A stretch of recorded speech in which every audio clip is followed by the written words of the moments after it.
guest was big man on campus at Duke for the past 4 years. He's about to make millions of dollars dropping three-pointers in the NBA next season. Please welcome my main man, J.J. Redick.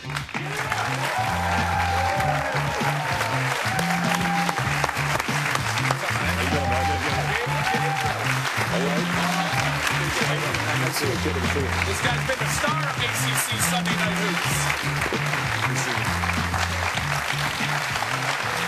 JJ, did you just trip on the way out? I did. You lost cool points. You lost cool points. Party foul on my part. Yeah, I know. So it's been a wonderful time for you since you've been here in L.A. You got here on Friday night. Tell everybody how your weekend's been. Well, I had the Wooden Award Saturday morning. That was a good thing. It was. It went pretty well for me. Talked to my boy Matt Leinart on Saturday afternoon. Oh, your boy Matt Leinart. Yeah. SC guy, right? Yeah. We had an invitation to Hef's birthday party at the mansion, actually. No. And what happened? We decided not to go. Oh, you were tripping! Yeah. Well, you know, we're both trying to be image guys. So and that's, right that's now, a good image. You know, that would have been so good. Probably not the best idea right now. No, whoever told you that, fire him. Fire him right away. Fire his mother. Oh, your mama said so? Okay, I guess. Only person you can't fire is your mamager. If it's your mamager, you keep it. All right. That's a mama and manager. Anyway, go ahead. And anyway, so we actually went out Saturday night. It was my first time out in L.A. Saw some celebrities. Yeah, we went to Privilege. Oh, Privy. Yeah, whatever it's called. Yeah. It was a good time, though. It was. And then yesterday, went to the Lakers-Clips game. After you went to church, right? After you went to church. I woke up early, went to church, and made it in time for the game. I like this kid already. This is the most guarded he's been in his career. It is. But it doesn't stop, though, man. Tonight, I hear you're going over to the set of Entourage. Yeah. One of your favorite shows? It's my favorite show, pretty much. And we're going to go over. I actually met Kevin Conley and Jeremy Piven Saturday night when we were out. And they knew I was going to come by or whatever, which is pretty cool. And we're going to just go watch them film for a little bit, actually. So are we going to see you on the show? Probably not this time, but maybe something in the future. I got a thing coming up. Maybe I think they're having a Bad Boys 3, and I'm going to be a computer analyst. Okay. I'll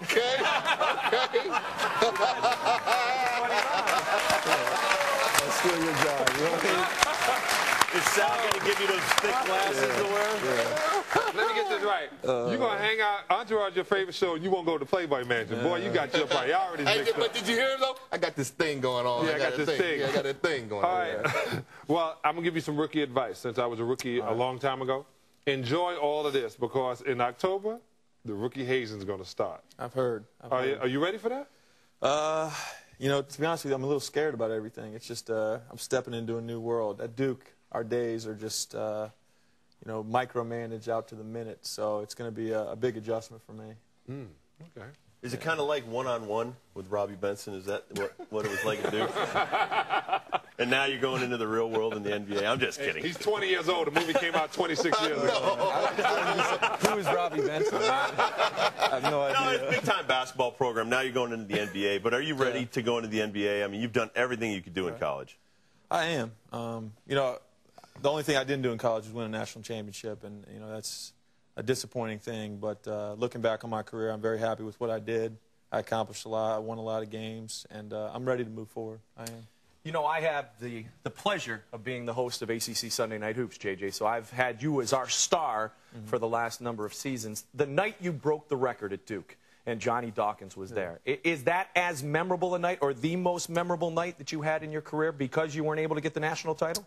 I think it was. And, I broke a lot of records, and to me that was the most important one for me, the most meaningful, just because Coach Dawkins has had such an influence on my basketball career, but also my life. He's just such a professional about everything he does, and he's been a big influence. And, of course, that game was on FSN and ACC Sunday Night Hoops. He waited for Sunday Night Hoops to break the record for us. Bring it, Goldberg. Absolutely. Now, not to bring up a sore subject, but you guys fell a little short against LSU in the tourney. Thanks for bringing it up. Yeah, it's my job. It's my job, baby. You know how we do. And coming off the court, you got a little emotional because, it was a tough loss. But what was going through your mind knowing it was the last game you ever played at Duke? Yeah, I did cry coming off the court. And, And you know, right. for Rookie me, hazing starting early. yeah, exactly. For me, you know, I just put so much into Duke in the last 4 years, and especially the last 2 years when I just really committed myself. And knowing that was my last time playing for Duke was just really disappointing, and you know, I'm still kind of saddened by it, actually. Well, I mean, Adam Morrison kind of took a little bit of heat off of you. I saw you. You walked off and you went to the bench. He kind of did it in the middle of the floor, and I know you guys are really good friends. Did you call him up and rag on him after his? I tried to. He turned his cell phone off for like 2 weeks after that happened. So I don't know what he was hiding. They from. tell him you can't cry until the game is actually over with. Yeah.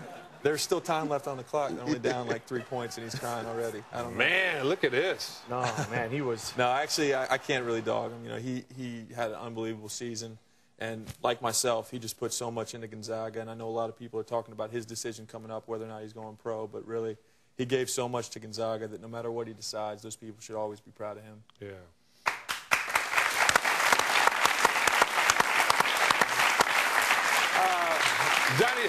Johnny Dawkins and I go all the way back to, we were 16 years old. He's one of my best friends growing up. Good guy, too. Yeah. But now, every time you step on the floor at Duke, everybody was gunning for you because you was a man. Yeah. But the big rivalry in the ACC, which is the best league in all of college basketball, I think I mentioned, is you when you go against North Carolina. Right. Explain to everybody how big that rivalry is in North Carolina. Well, it's you know, for any casual fan, they're going to watch that game. For the rabid fans, it's like a make-or-break game. It's bragging rights all across the country because Duke and Carolina have so many fans. And I think there's like an element of hate that gets involved in that rivalry. And really, it's between the fans. The players and the coaches, we all respect each other. And we see those guys around town at the mall and out to dinner and stuff. So you really have a lot of respect for their program. One of my really good friends here is named Peter Block. Just say hello, Peter Block, and I'll make a lot of money. Hey, what's up, Peter Block? How you doing? Very nice. That was a nice little plug you got. Good plug. Hook it up. I remember a couple of things. First of all, it was tough for you to walk around early last season because of all those Carolina championship shirts right down the street 7 miles away. You're right. Yeah. It was. I thought we were going to get one back this year, but we didn't. So. Okay. And secondly, every coach that I talked to about you said they've never seen a kid, Sal, improve more over his collegiate career than J.J. Redick. So give him a little something for give him a little something for the hard work. Now, you played in some very hostile environments, J.J. We just talked about Carolina. You go down Tobacco Road, the ACC. Still, you finish your career 91% career free throw shooter, second all-time in the NCAA history. How do you overcome all the people waving and going crazy and heckling you? I mean, how do you overcome and keep your focus?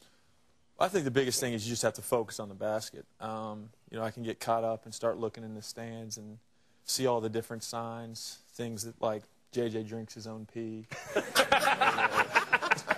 I don't know. Which is untrue. You didn't want to go to the Playboy, man, with that comment on television. Whatever they write on those fans, but you know, or on those signs, and whatever they want to chant or whatever.